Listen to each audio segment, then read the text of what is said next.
to the fluttering of the glittering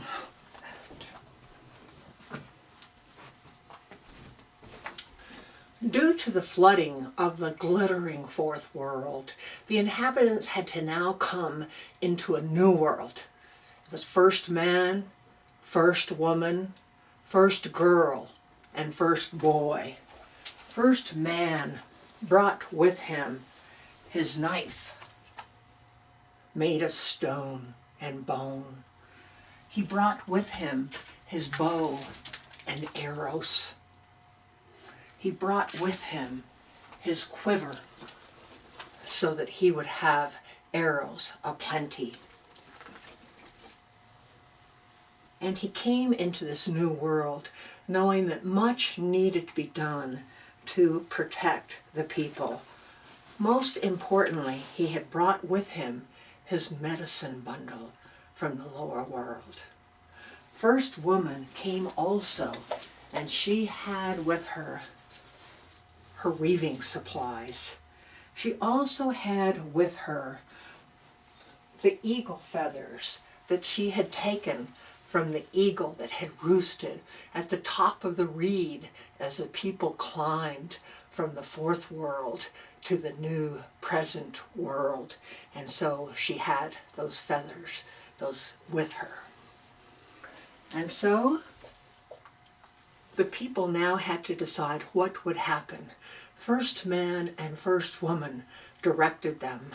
They sent the bird people to the south with first girl.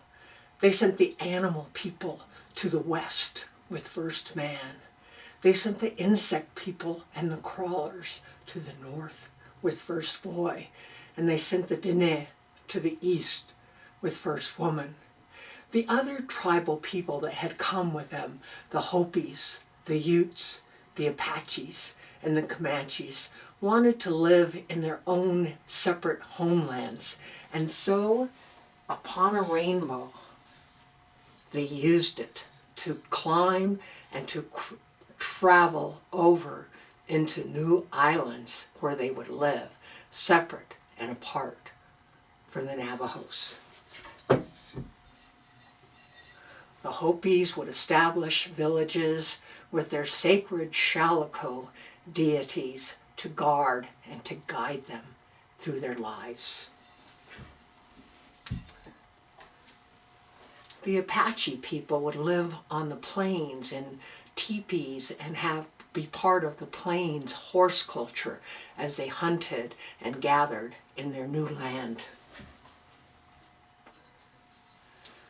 The Pueblo people would make wonderful Pueblo homes, all connected to one another, some eventually with more than 300 rooms made of rock. And they would live there, speaking their own languages and having their own ceremonies and tradition.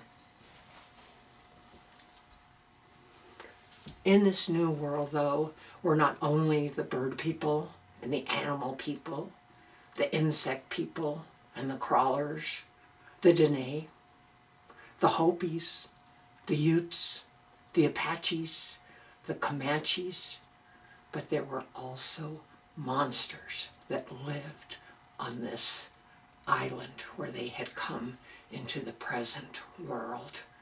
The present world was barren. There were no hills, there were no mountains, there were no rivers, there were no lakes. There was only the island and the ocean. And in the ocean lived monsters that were ready to grab any of the animals or the people that might come near. There were giant clams that could swallow a child with a single bite. They lurked along the edges of the beaches, waiting for anyone to come by that they might consume.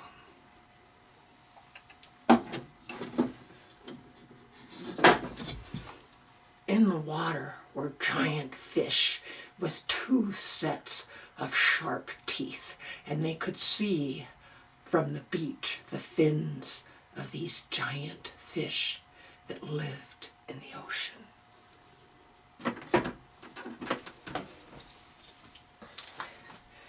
These giant fish would at times jump out of the water and swim back under, and they could see their strength and their fury. And so the people were afraid. More fearsome were the monsters that lived on earth, toad creatures with spines on their back, wandering along the earth. And as they walked, because of their huge size, the people could hear them coming across the earth. There were giant spiders and scorpions. There were fearsome creatures that could walk and that could fly. And they lurked, waiting for the people. And even though the red ant people had made a mesa in the center of the island, it was not enough.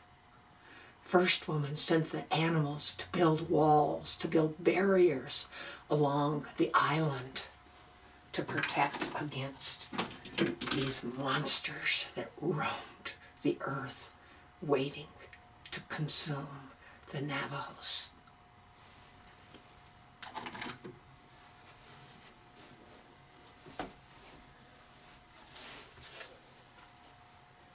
And so the animals made walls. They made walls along the north, along the east, along the south, along the west. But it was not enough, because as scientists today will tell you, the prehistoric waves were ferocious and high, nothing like they are today. And they could come upon the land and sweep everything away. And that is what they did with these barriers in the east and the west and the south and the north that the animals had made.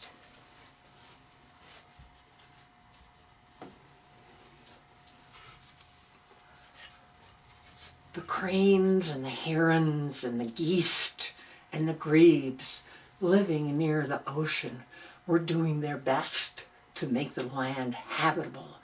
They had planted bulrushes, cane, grass, sedge, and willow. And yet, not only did the Navajos have to fear the earth monsters and the sea monsters, Water Monster was still angry and was flooding even this new fifth world. First Woman knew that something was wrong. Something was making Water Monster very angry, and a bubble of water like a geyser erupted in the middle of the lake, spewing forth more water. And so she called several animals to ask them if they knew what was making Water Monster so angry. Did they have any of Water Monster's property that he might be searching for? And so she called Mink and asked Mink, "Is there anything that you have?" She searched his beautiful fur, and there was nothing. She called forth Beaver and asked Beaver, did he have anything? But he did not. She asked Muskrat, "Is there anything you have?" And Muskrat said, "No, no." She asked Badger, who was known for his industriousness and his perseverance.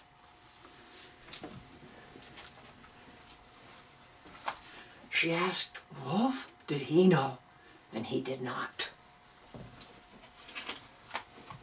She asked Porcupine, did he know of anything? And he did not. And then she called upon Coyote and she asked Coyote, "Do you know of anything?" And she noticed that he had this beautiful coat. He had won that coat from Water Monster when they had been gambling. He had loaded the dice and had cheated and yet beat Water Monster. Water Monster had forgotten that its twin babies were inside the pocket of its fur coat. And so Water Monster was missing the little twin babies. Oh, First Woman chided Coyote, and she took Water Monster's babies and she put them on Water Monster's fur coat, and she set them upon the lake. They flowed to the geyser in the center, and they were swallowed into the geyser, and Water Monster stopped flooding the fifth world. First Woman and First Man had to come up with an idea of how they could protect the Danae against all of these monsters that were living on Earth. There was so much work that needed to be done to make this land habitable, and they had to find a way to be able to begin doing that without fearing the monsters coming at any point. And so First Man and First Woman called together the different birds to see who might serve as guards if they had a loud enough or shrill enough whistle. And so she called Blue Heron. Blue Heron had a thin, reedy cry, and so that would not do. First Man called White Crane, and he had a very loud boom, boom voice. And First Man and First Woman thought he might make a good guard. They called upon Bittern, but his voice was quirk, quirk. And they knew that would not be enough to alert the people to the monsters. And then they called upon the Gray Grebe. And the Gray Grebe had a loud, shrill whistle. And First Man and First Woman agreed it would be the Grebes that would guard the people. And so the Gray Grebe was placed in the north.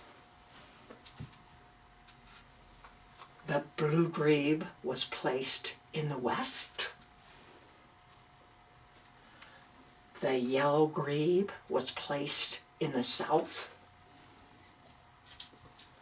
And the Speckled Grebe was placed in the east. And so the people went about their task, and these birds would alert them to whenever the monsters were approaching. But Navajos value resourcefulness and innovativeness, and it was two of the Grebes that said there must be something more we can do than merely cry out when the monsters are approaching.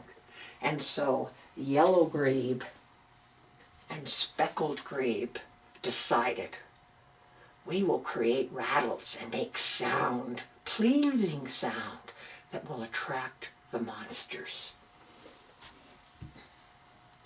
And so Yellow Grebe made a rattle of seashells that had a very soft, pleasant, tinkling sound. Speckled Grebe made a rattle of rock crystal that made a ringing noise.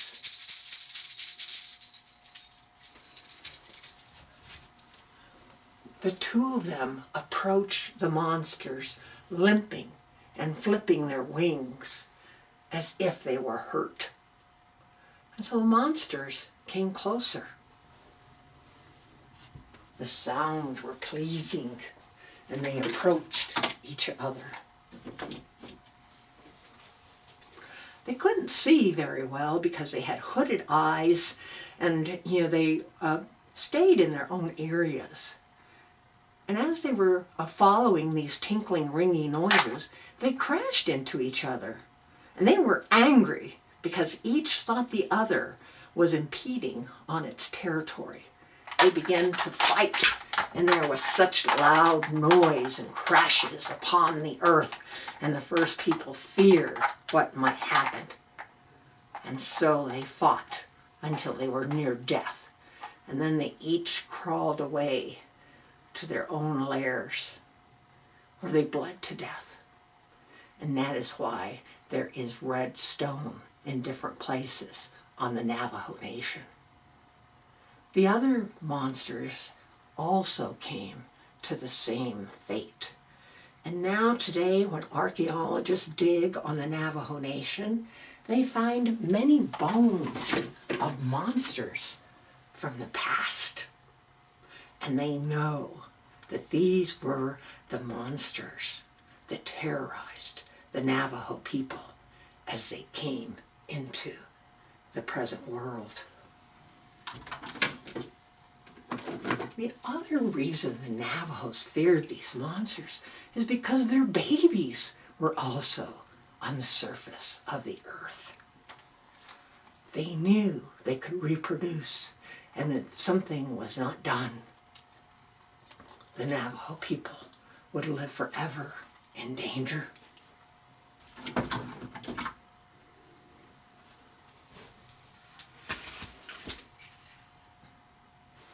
And so today, the archaeologists have found the bones and the carcasses of these animals that were terrorizing the people.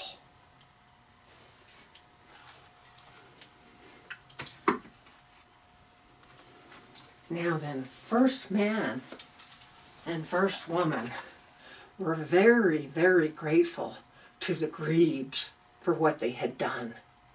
They had killed the monsters through outsmarting them, through their thinking. And so they wanted to thank these Grebes. And so they appointed them as guardians of the marshlands and the swamplands. They were not to be disturbed by the people.